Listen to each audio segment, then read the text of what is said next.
So today I'd like to discuss with you guys how to assist a stroke victim.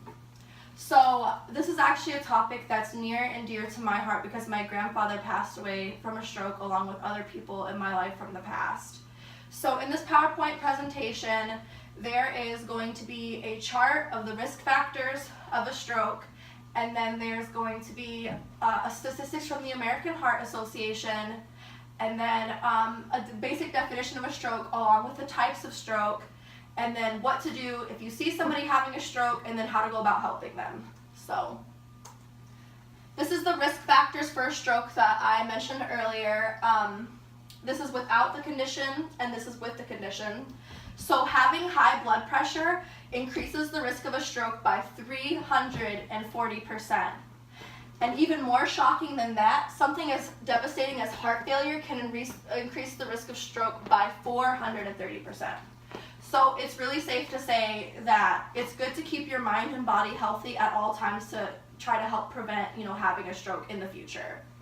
So according to the American Heart Association, nearly 800,000 people in the United States have a stroke every year. And so 3 out of these 4 people, this is actually their first time ever having a stroke. So every 40 minutes someone dies of a stroke, and stroke is the number 5 cause of death in the United States and is the most leading cause of disability. So 87% of these strokes are classified as ischemic, which an ischemic stroke is the blockage of a blood vessel supplying the brain. So there's 2 types of stroke. There's the ischemic and then there's the hemorrhagic. So the hemorrhagic is when there's bleeding into or around the brain. So what exactly is a stroke? A stroke is when a blood supply to the part of the brain is interrupted or when a brain vessel bursts. So when this happens, blood spills into the spaces surrounding the brain cells. And when this happens, the brain cells actually start to die because they no longer receive oxygen and nutrients from the brain, or there's a sudden bleeding into or around the brain, which is when hemorrhagic occurs. So how do you know if somebody is having a stroke? A good acronym to go by is BFAST, which is balance, eyes, face, arms, speech, and time. So if you suspect somebody is having a stroke, some questions to ask yourself is, are they off balance?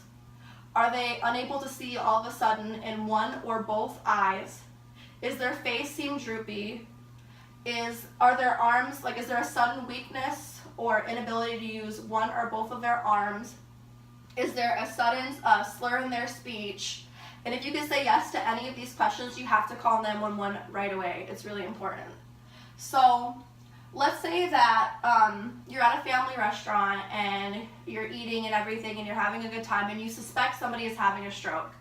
So based on the previous slide, BFAST, it's important to ask the person to smile. So when they smile, could you tell if their face was drooping or anything like that? My mom actually told me about having them stick their tongue out, and if they're unable to, that's a sign of them having a stroke.